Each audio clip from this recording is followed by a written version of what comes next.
Allora, ho fatto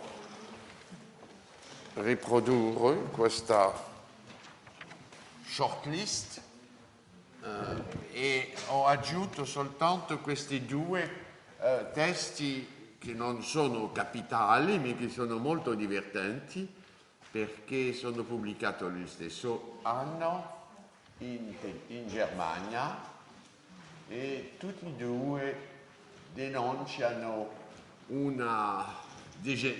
degenerazione della Repubblica letteraria che sarà un tema degli studi di Robert Darnton sulla fine del Settecento, direi l'apparizione di una folla letteraria come dire, di proletari, insomma, della Repubblica letteraria che sono un pericolo per le sue regole e poi per la sua etica di serietà, di sincerità, di onestà. Allora, questi due libri, l'uno probabilmente sono testi che sono stati presentati piuttosto come tesi di dottorato, poi trasformato in pamfletti. Allora, il primo si chiama De Machiavellismo letterario di Lilienthal. E il machiavellismo dice bene che cosa c'entra in questo pamfletto. L'introduzione come dire, les mœurs, come voi dite in Italia, nei costumi dei letterati, delle cattive intenzioni e delle violenze implicite che usano i tiranni invece dei re. E poi l'altro ha introdotto nel vocabolario europeo, in tutte le lingue, la nozione di charlatan. E il charlatan, come si sa, è una persona di un'importanza capitale nella vita letteraria. Ci sono charlatan in quantità e questa nozione che finora era riservato al teatro, era un personaggio piuttosto della commedia dell'arte, ora è diventata una categoria sociologica della Repubblica letteraria e anche presente nella classe degli eruditi, e non soltanto dei letterati in generale, ma anche degli eruditi che fanno finto di essere eruditi e che non lo sono. Allora, qui abbiamo come dire, una querela, una piccola querela che si potrebbe ritrovare in altri campi, ma che questi tedeschi, come la loro serietà, la loro tendenza a essere completi nei loro studi, hanno dato una certa serietà e per esempio Voltaire, nelle sue polemiche contro i personaggi di secondo piano della vita letteraria francese, fa sempre uso di queste nozioni di charlatanerie o di machiavellismo, opponendo la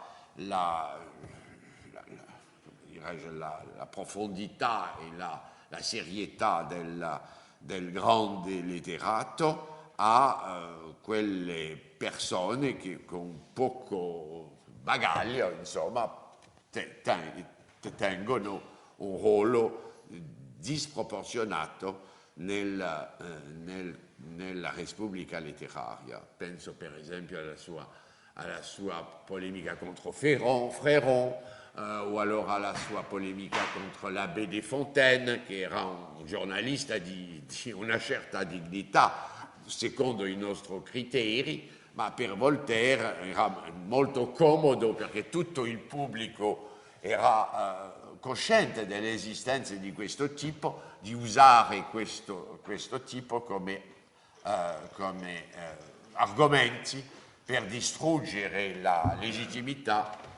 di un avversario. Allora siamo arrivati nel Settecento e a un momento dove la Repubblica letteraria è diventata francese, perché il nome è passato dalla lingua degli eruditi, il latino, a una lingua che ha una diffusione molto più grande, il francese classico, il francese letterario, e tutte le istituzioni della Repubblica letteraria funzionano di una maniera regolare, generosa e ogni persona in Europa che ha il minimo di cultura, che ha una biblioteca e che ha una vita, direi, letteraria un po' al di sopra della moyenne, come si della media, e al corrente della sostanza dietro alla parola. Ma allora, naturalmente ci sono il sistema francese, c'è il sistema francese delle accademie che è veramente centrale e che funziona a alta, direi, rapidità e regolarità. C'è a Londra la Royal Society, che naturalmente è piuttosto tornato verso le scienze severe, le scienze nuove, con personalità come Newton, ma ha anche un milieu di antiquari molto brillanti che corrisponde alla mentalità della nuova aristocrazia emersa dopo il 688, dopo la rivoluzione inglese, e che ha una volontà di darsi una persona, un'architettura e anche gusti che evocano la classe senatoria romana, della Repubblica romana. Allora Roma, piuttosto Londra, è uno dei primi centri del un futuro gusto neoclassico, e questo nei primi anni del Settecento, quando a Parigi il gusto è vado piuttosto in direzione opposta verso la Rocaille. Poi c'è questo centro potente per le librerie, le biblioteche, la pubblicazione di nuovi libri e la pubblicazione di queste riviste intitolato Nouvelles de la République des Lettres, Bibliothèque de la République des Lettres, in Olanda, in Rotterdam e Amsterdam. Poi ci sono in Italia un'attività molto brillante che non si deve sottovalutare a Napoli, dove il dottor Valletta è un principe della Repubblica letteraria europeo, Napoli dove le discussioni in Francia tra epicurei e cartesiani, tra Malebranche e i suoi interlocutori sono molto presenti, discussi e danno come dirais-je, occasioni a filosofi, giuristi e anche letterati napolitani di scrivere in un quadro che naturalmente sorpassa le limiti del regno napoletano. C'è anche a Roma, a Firenze e a Venezia un'attività di altissimo livello di antiquariato, tutta una storia che sta da riscrivere, perché questa attività ha avuto un eco e un lettorato europeo. Ogni come dire, ogni grande come dire, intention, progetto, ogni grande progetto, per esempio il Museum Etruscum o il Museum Fiorentinum, che sono progetti di altissima ambizione, che erano progetti dal punto di vista editoriale molto costosi e al primo visto destinati a un pubblico estremamente ristretto.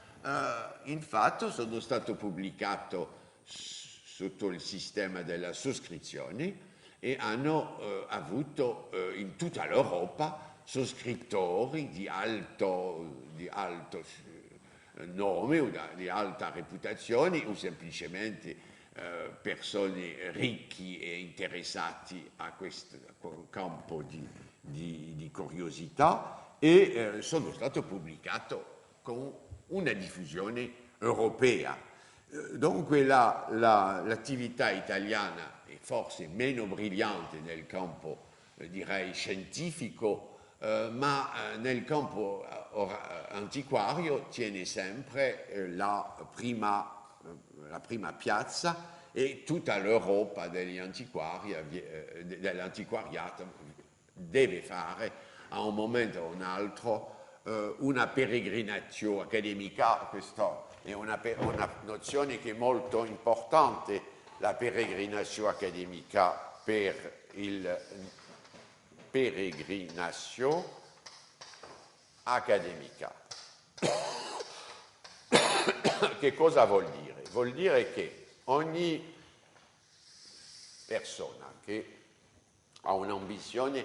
non di scrivere, ma di essere al più alto livello delle ricerche e delle conoscenze del periodo, deve uscire dal suo luogo di nascita. E allora ritorniamo su questa nozione di luogo di nascita, perché è legato alla nozione di nazione. La nazione è l'insieme delle persone che sono nate al stesso posto. Qui, per controbilanciare il peso del luogo, direi, perché nella tradizione aristotelica il climato determina in un certo modo la competenza della persona e del suo spirito. D'altra parte c'è il temperamento corporale, l'equilibrio degli umori favorito dal climato, che determina un senso o un altro. Qualcuno è nato italiano, nato francese, ha disposizioni eccellenti, perché sono disposizioni medie. Qualcuno è nato norvegiano o svedese, ha un patrimonio pesante, direi, perché il climato è freddo, il sole si dimostra poco, e sono persone che hanno un temperamento piuttosto pesante e che non hanno il spirito molto ingegnoso, direi. Allora, per compensare i difetti che sono inevitabili anche nei paesi più equilibrati dal punto di vista del climato, ci sono delle restrizioni, ci sono come dirais-je, des étroitesses, strettezze, delle limiti. Allora bisogna viaggiare, e allora viaggiare non come turista nel senso moderno, ma nel senso di un viaggio che accompagnata di lettere di raccomandazione, il famoso epistolae commendatitiae,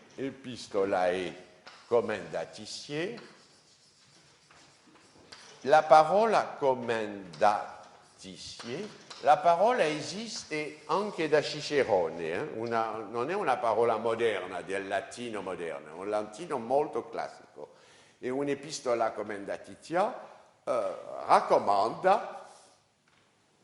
la persona a tutte le persone del stesso livello sociale, ma soprattutto morale e scientifico, che può aprire la sua biblioteca, aprire la sua tavola, presentare la gente che conta nel posto, e così si avanza in Europa con, direi, una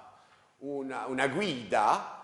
che garantisce al viaggiatore che il suo viaggio sarà fruttuoso e che non sarà soltanto una cosa di un momento. E allora questa peregrinazione accademica, Paul Dibon e François Vaquet hanno pubblicato un meraviglioso piccolo libro sulla peregrinazione accademica del Gronovius nel 600, ma è un modello perché Gronovius era un erudito di altissima qualità. Lui viaggiava come precettore di qualche ricchi giovani olandesi, ma sotto questa apparenza faceva il suo viaggio e l'aveva organizzato molto propriamente per vedere la gente che conta, per andare nelle biblioteche che contano, eccetera. Allora, questa peregrinazione accademica, dalla quale il modello è già, come dirais-je, perfetto nella prima parte del 600, è diventato un'abitudine nel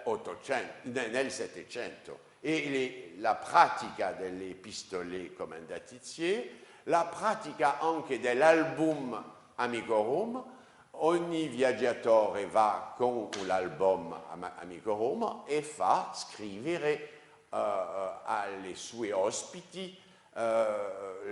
parole, espressioni, quotazioni che fanno per lui una memoria meravigliosa di questi 2 o 3 anni che ha dedicato a questo viaggio. E allora bisogna distinguere questa peregrinazione accademica, che è quasi un'obbligazione per ogni virtuoso, per ogni erudito, per ogni curioso,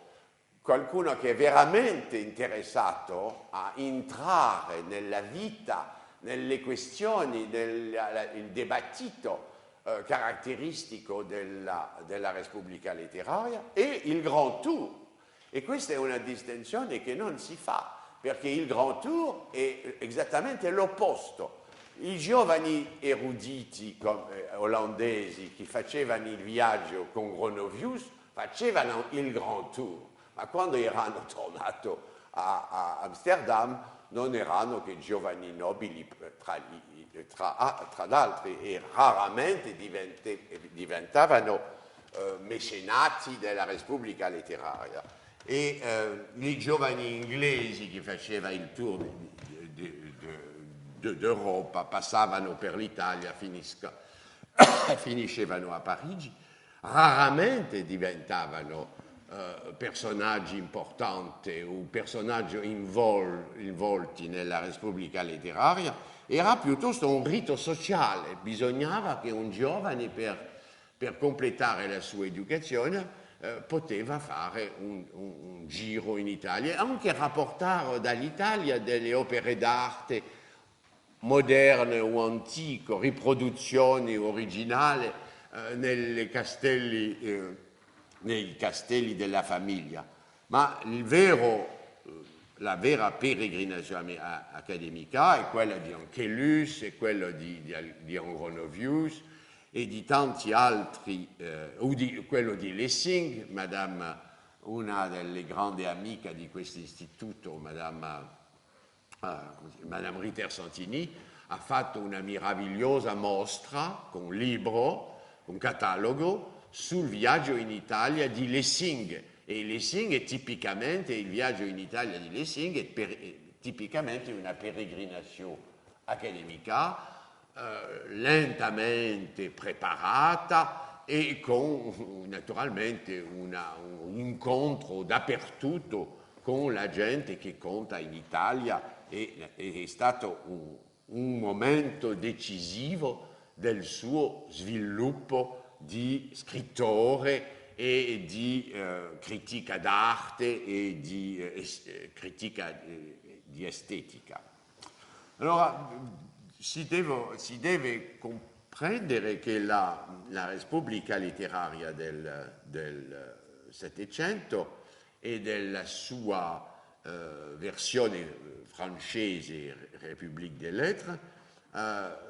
è diventata durante la prima parte del secolo una formula molto evidente che non ha più da dissimularsi o a smaccherarsi, se mascher, a mascherarsi, perché è ora una cosa pubblica, direi, doublement publique. Il y a la République des Lettres et non plus la Repubblica letteraria, che era un mot de passe tra eruditi. Allora, è molto strano che si è potuto affermare, soprattutto nel libro di Koselleck, il regno della critica, che questo momento che aveva cominciato nella prima parte del Seicento e che era al suo apice, direi, nella prima parte del Settecento, è ancora il momento di una crisi profonda, anche si è parlato di implosione della Repubblica letteraria. Allora si può parlare di un'implosione da un punto di vista sociologico. L'apertura nel grande area del giornalismo e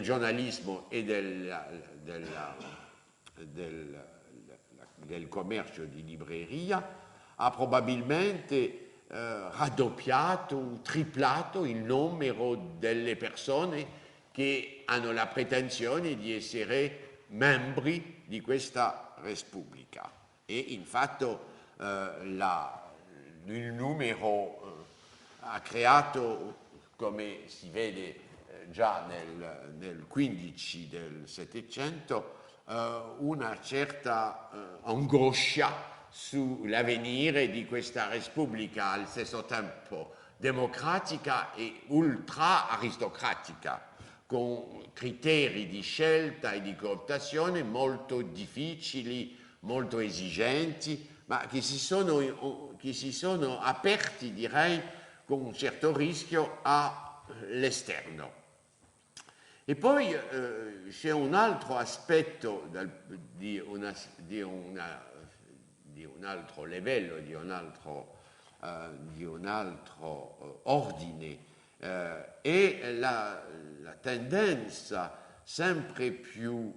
evidente dei membri della Repubblica letteraria a un'attitudine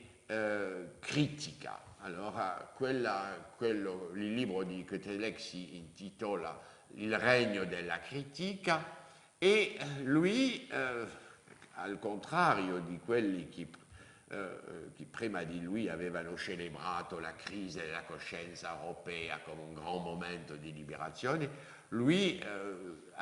dopo la seconda guerra mondiale, ha osato dire che era un momento forse di liberazione, ma anche di distruzione, che c'era in questa critica e nei suoi principi e nella sua intenzione profonda e anche non riconosciuta a quelli che facevano spunta su questa critica, un'intenzione insomma, di decostruzione generale e di destabilizzazione di ogni certezza e dunque di un momento di crisi nel senso più alto, nel senso più pericoloso. Allora, che cosa vuol dire critica? È vero che uno dei libri più importanti della fine del Seicento è il trattato di Leclerc, dal quale ho parlato già, Jean Leclerc, teologo ma anche filologo e anche con una certa dimensione una certa autorità di letterato, che si intitolava in latino Ars Critica, una prova di più che il latino non è desertato nel Settecento, che una gran parte della letteratura alta, direi, è ancora pubblicato in latino, in generale tradotto dopo poco tempo in francese, in italiano, in inglese, ma il latino è ancora il simbolo dell'alta cultura e di una certa difficoltà che lascia dietro o a parte il pubblico che non ha le capacità di andare così avanti negli arcani del pensiero. Allora, nell'Ars Critica, Jean Leclerc inizia un periodo di scetticismo applicato alla storia. Allora, questo periodo di scetticismo applicato alla storia va a toccare tutte le forme di storia nell'Europa del Settecento, in particolare, per esempio, la storia di Francia, le leggende fondatrici della monarchia, della Chiesa gallicana, le leggende che hanno accompagnato i grandi avvenimenti nazionali del Medioevo, sono sottoposti alla critica storica. Bisogna provare che con documenti d'archivio, bisogna provare con paralleli, comparazioni si dice? Comparaison, come voi dite? Paragoni, con paragoni, i fatti e distinguere i fatti dalle leggende, dall'immaginazione popolare o anche dall'immaginazione degli scrittori stessi. E questa critica porta non soltanto sull'antichità, una cosa che non è molto pericolosa, ma porta sulla storia dell'Europa medioevale e sull'origine delle sue istituzioni, ma anche porta sulla storia della Chiesa, per esempio la vita dei santi, documenti come Valla già aveva nella fine del 400 definito la falsità come la donazione di Costantino, quella critica filologica dell'impossibilità di questo testo, della sua origine tardiva e insomma una fabbricazione del papato a un stadio molto ulteriore di quello che era dato come vero, era il primo gesto di questa critica. Allora, naturalmente, Jean Leclerc è un teologo, è un protestante, calvinista, ma neanche è preoccupato dagli effetti pericolosi di questa critica universale che può, insomma, ridurre a niente tutti i fondamenti tradizionalmente ricevuti delle istituzioni più necessari, più nobili e più antichi, sotto le quali la civiltà sta in ordine. Allora lui, nell'Ars Critica, vuole ridurre, insomma, non censurare, lui è un uomo dei lumi, non ha nessuna, non posso sopportare l'idea di una censura, ma vuole fare andare l'Ars Critica a un tale ritmo e a un certo, all'obbedienza a un certo numero di regole tale che non sarebbe diventata un mezzo di distruzione sistematica con intenzioni perverse. Bisogna che lo storico, il critico che usa le metodi messe al punto da 2 secoli per verificare le date, per verificare l'autenticità dei testi, per verificare l'autenticità di un racconto, non siano,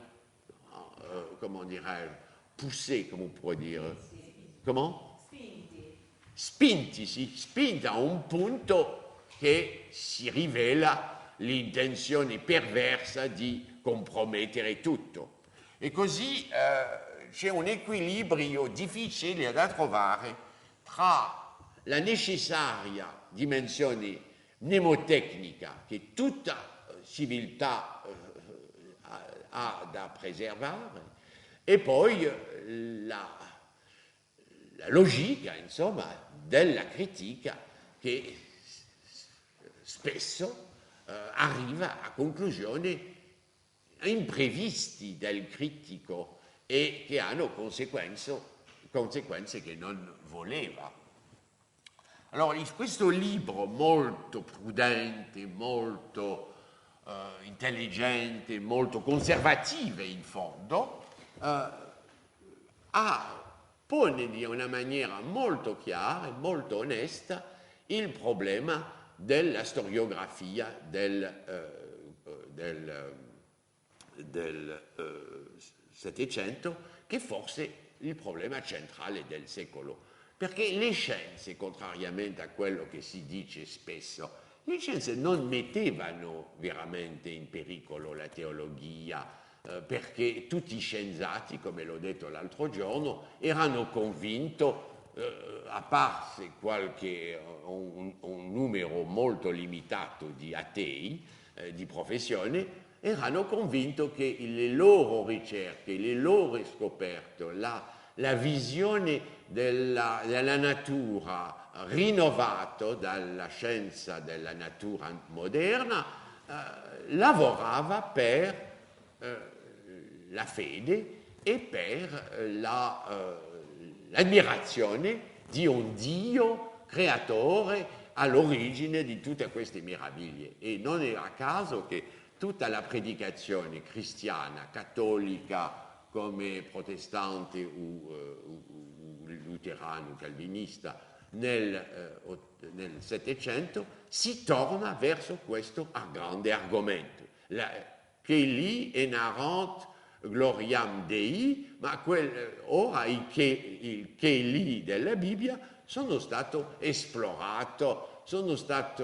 studiati, le piante, gli animali sono stati nominati, classificati, fenomeni che sembravano miracolosi, ora sembrano ancora più miracolosi perché si sanno le cose di questi fenomeni, e poi ci sono sempre domini un po' scuri che lasciano posto all'immaginazione e all'ammirazione. Allora, il punto il più pericoloso era la storia, perché la maggior parte dell'Europa, delle sue istituzioni, della sua politica, della sua società, della sua struttura profonda, era costruito sulla base di leggende, di documenti spuri, come on dit en anglais, spurious, hein? Sì, apocrifi. E questo lavoro che i benedettini facevano con gran talento, o che anche i gesuiti editori delle vite di santi facevano a Anverso con grande precisione, che i storici protestanti facevano in altri campi,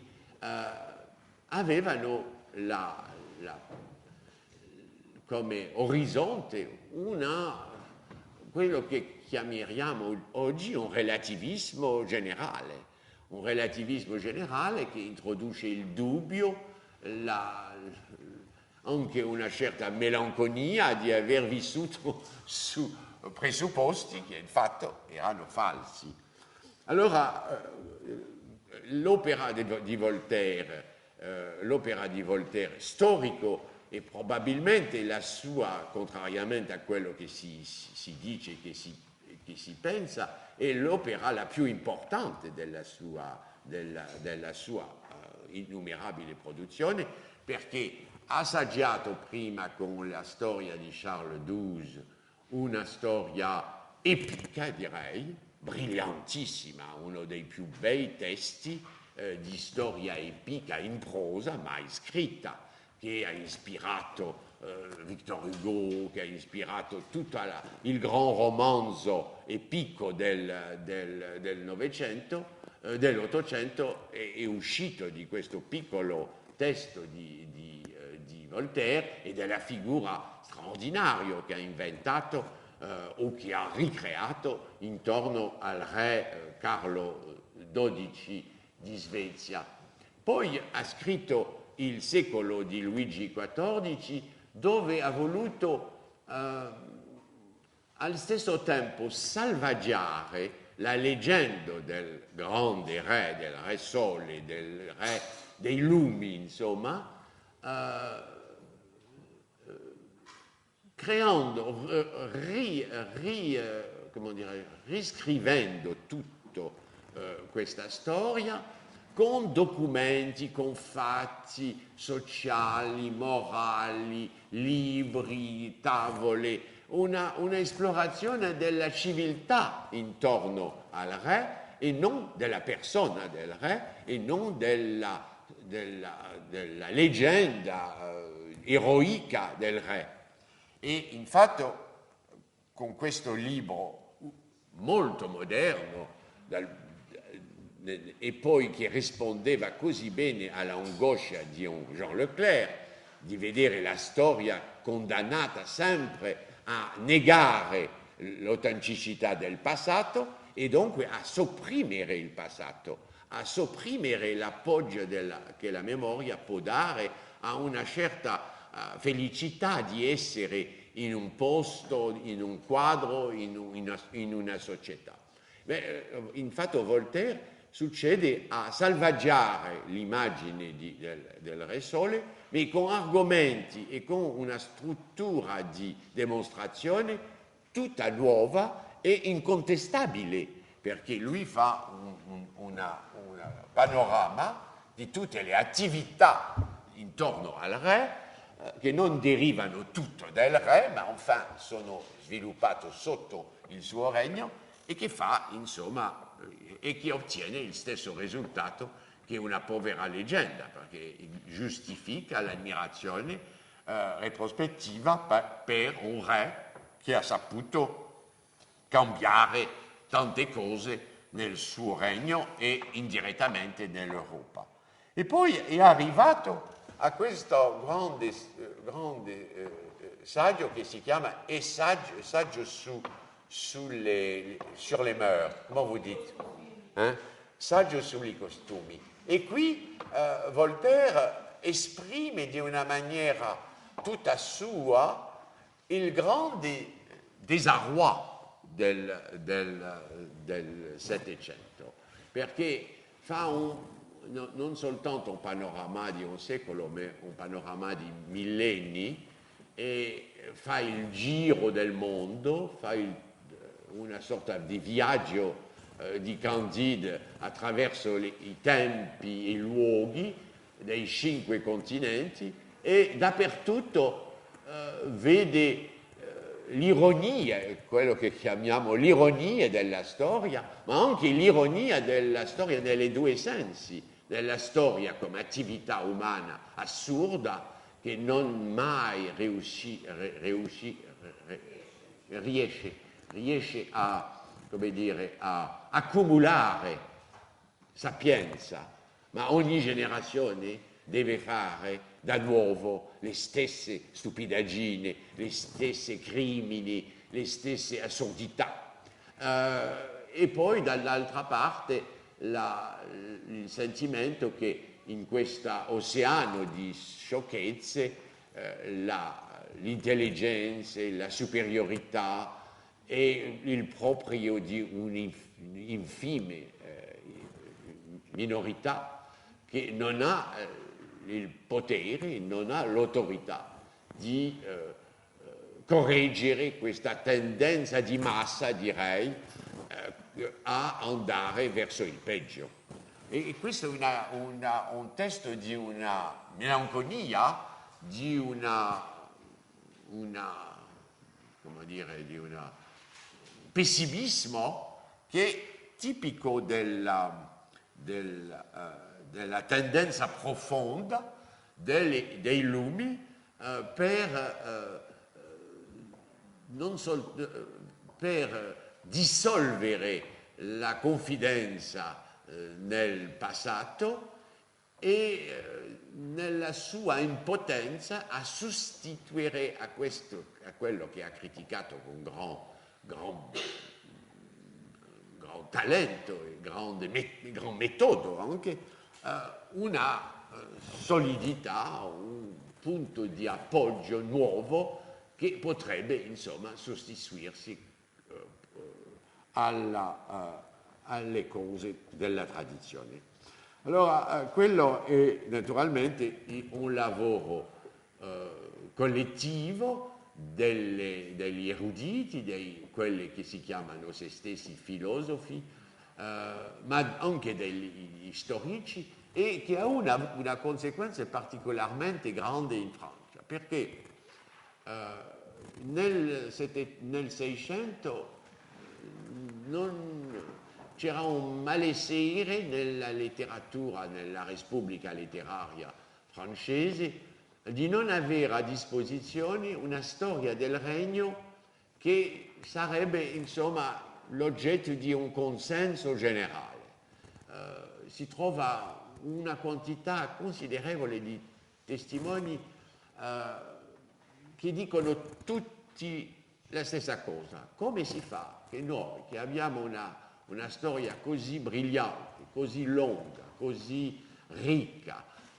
che abbiamo recentemente provato la nostra autorità sul piano europeo, non soltanto per le armi, anche per le lettere, per gli arti, come si fa che non abbiamo una storia che può essere comparata a quella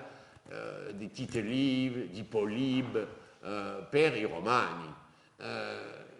Allora aspettiamo questo autore. Ma il libro di Leclerc, che non era interessato a questo problema, ma che insomma dava una risposta indiretta a questa questione,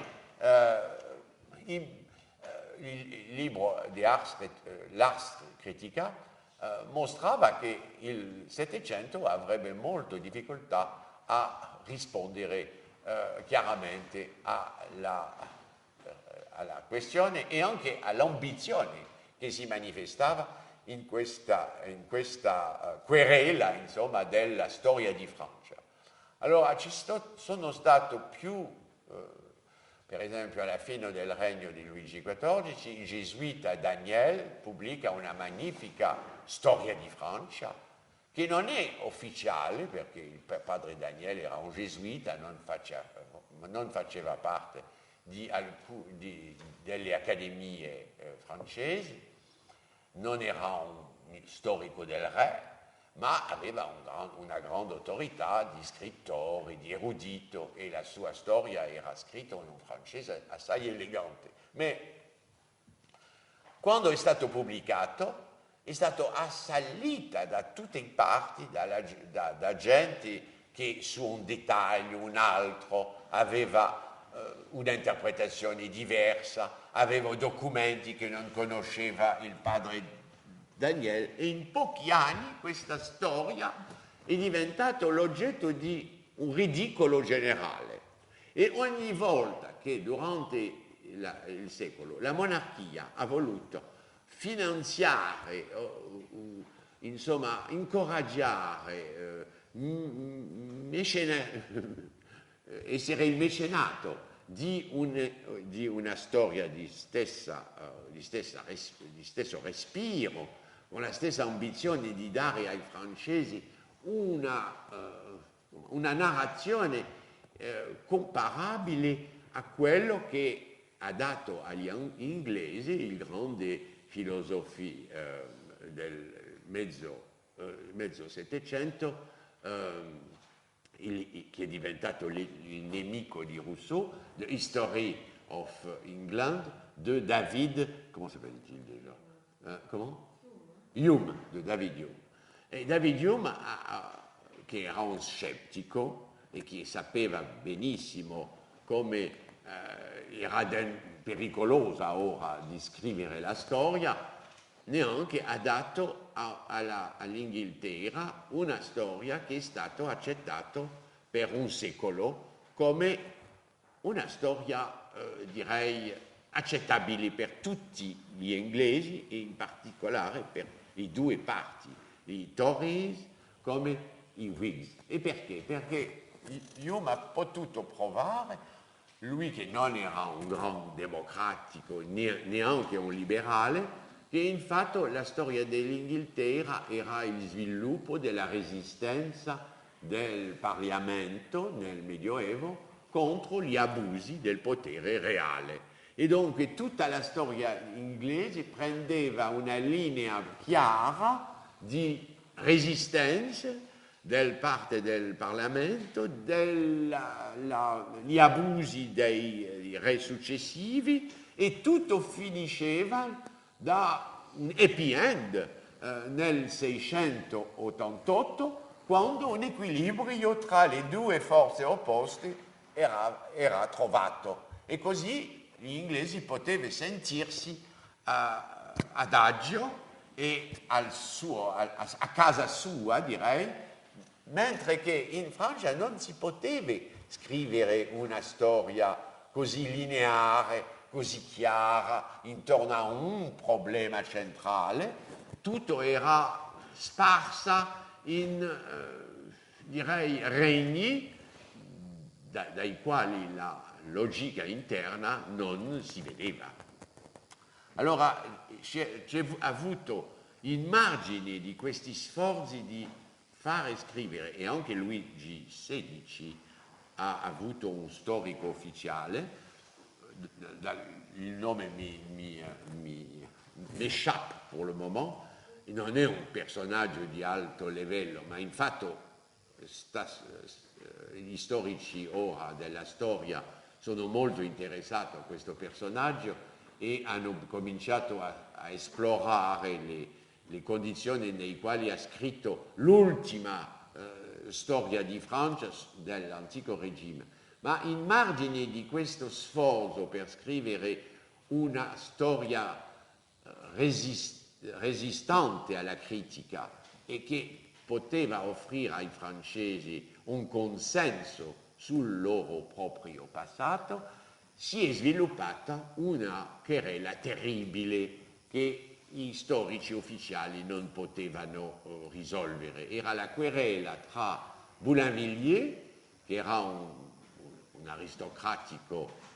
molto orgoglioso e erede di tutta la tradizione d'orgoglio dell'aristocrazia francese, e poi dall'altra parte il grande Abbé Dubos, che era un alto funzionario del Ministero delle Affari delle affari esteri, come si direbbe oggi, perché era anche un gran storico, e lui e Boulainvilliers si sono battuti su un punto molto preciso, ma molto fondamentale. Boulainvilliers sosteneva che l'origine dell'aristocrazia francese era tedesca, era germanica, e che l'autorità, la superiorità, il potere dell'aristocrazia francese era l'erede della vittoria dei Franchi sui Galli, poveri Galli che erano già vinciti dai Romani. Naturalmente dal punto di vista aristocratico di Boulainvilliers era una tesi che sosteneva una reazione nobiliare, ma per i lettori non nobili di Boulainvilliers era un'offesa maggiore. E il governo di Luigi XV, il cardinal Fleury, hanno visto immediatamente il pericolo di creare questa lotta di classe intorno alla nozione di monarchia. E allora il grande Dubos ha preso su se stesso di fare una meravigliosa storia delle origini della monarchia, dove prova di una maniera molto convincente, anche per storici moderni, che in fatto i Franchi erano introdotti in Gallia romana da un lungo tempo, che in fatto questi barbari non aspiravano a niente di più che a diventare i più romani dei romani, e che il primo gesto di Clovis, quando ha voluto essere proclamato re, è stato di mandare all'imperatore di Bisanzio una conferma che lui era uno dei consuli dell'imperatore, e così si piegava interamente nelle maniere, negli riti, nella legalità romana. E Boulainvilliers spiegava che in fatto l'aristocrazia francese era l'erede non della struttura tribale dei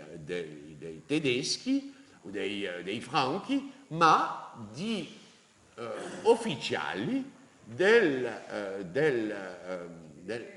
dell'esercito romano, che tutti la titolatura di conte, marchesi, erano in fatto titolo dell'esercito romano, e che in fatto la monarchia francese era un'erede diretta con la sua aristocrazia della romanità. E quel magnifico testo naturalmente volava un po' al di sopra del pubblico medio, e la tesi di Boulainvilliers, che era molto ardito, molto esagerata e molto provocatrice, che è stato ascoltato negli primi anni della Rivoluzione francese. Il tema, e per esempio nelle prime linee del famoso pamphletto dell'abate, come si chiama, Qu'est-ce que le tiers état? Vous connaissez ça, ma chère, mieux que personne. Comment s'appelait-il? L'abbé Sieyès. Sieyès scrive un pamphlet chiamato Qu'est-ce que le tiers état? E dice il tiers état è l'erede dei Galli e deve sbarazzarsi di questa classe di vincitori che abbiamo subito da tanti secoli e che ancora oggi pretende avere potere su di noi. E alla fine il tempo dei Galli è venuto. Anche nel Novecento, dell'Ottocento, ci sono romanzi interi, tutta una letteratura fondata su questa. E l'origine della nozione marxista della lotta dei classi è qua, in questa battaglia tra una parte, un storico ufficiale, uno storico della monarchia, come l'abbé Dubos, e poi questo storico, direi, marginale, che ha lanciato un'idea difficile da provare, ma che ha lavorato molto l'immaginario collettivo francese. Allora devo concludere su questa dimensione, direi, nazionale di un problema europeo, il problema della storiografia e del scetticismo, delle regole che possono garantire una verità storica contro il dubbio universale, contro il relativismo generale, è un problema europeo, e è così che l'ha trattato Koselleck. Ma si vede che in Francia ha avuto conseguenze molto più immediate, direi, e hanno scosso, direi, il regime stesso. Nella seconda parte del secolo le grandi querelle, direi, nobili del regno di Luigi XIV o dei primi anni del regno di Luigi XV, la querelle des anciens des modernes, la querelle d'Homère, la querelle tra il disegno e il colore nel dominio delle arti,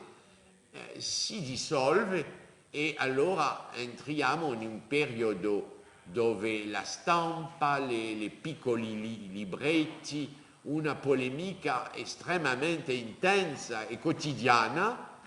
non lascia più posto a periodi di calma o a periodi di riflessioni o ancora di polemica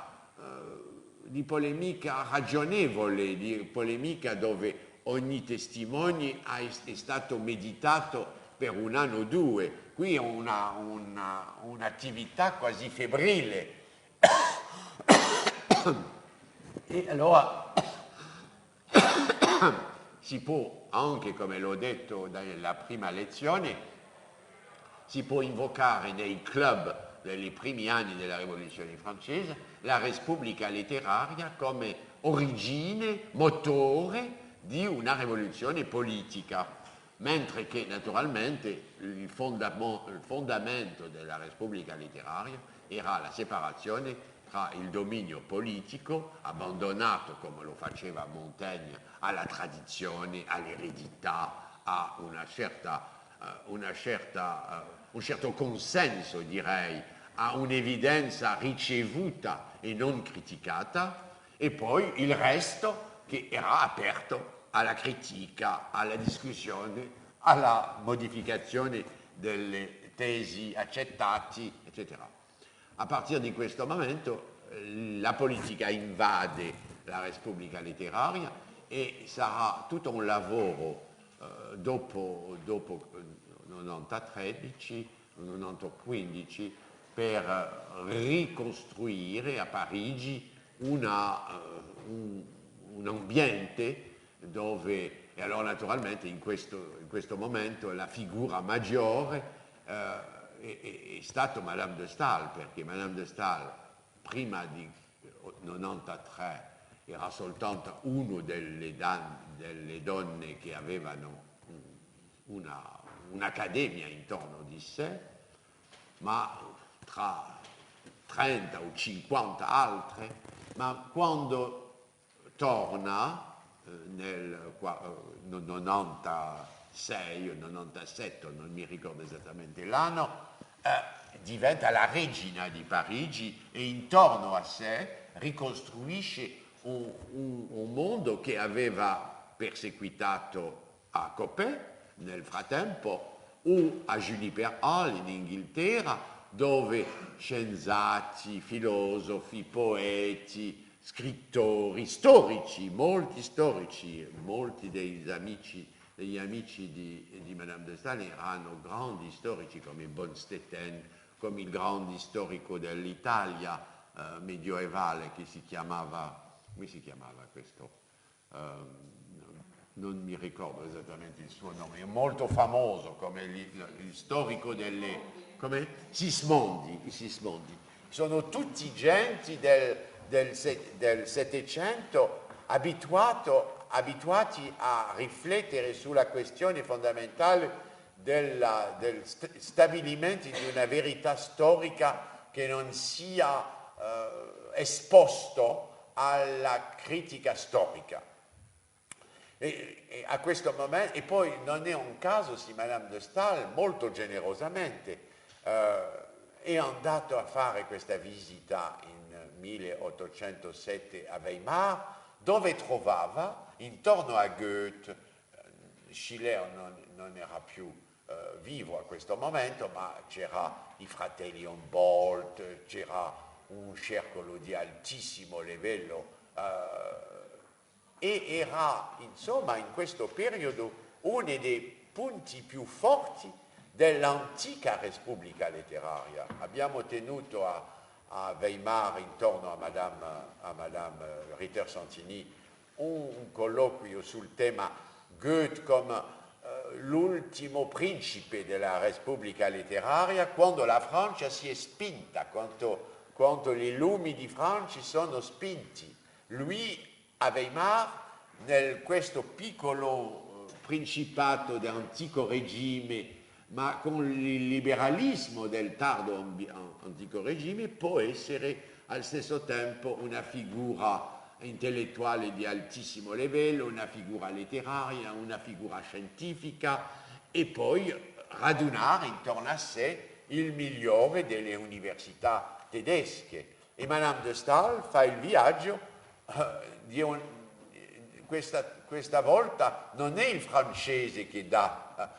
non è francese, è svizzera, ma alla fine era stato allevato a Parigi, si considerava come una parigina, ma non era un francese che andava in Italia, che andava in Francia, in Inghilterra, in Germania, per insomma dare lezioni a questi provinciali della Repubblica letteraria. Essa va qua come studente e rapporta le notizie a Parigi della nuova Germania, della nuova filosofia, eccetera, eccetera. Allora conclude sulla figura di Madame de Staël come una delle persone che hanno il meglio capito il destino della Repubblica letteraria classica, direi quella dei lumi, e che ha aperto un nuovo capitolo per una Repubblica letteraria molto più divisa e molto più direi nazionale, perché ora sono piuttosto repubbliche particolari che mantengono legami, ma in un'atmosfera che non è più quello di prima, dove un certo cosmopolitismo primava sempre sull'appartenenza nazionale. Grazie.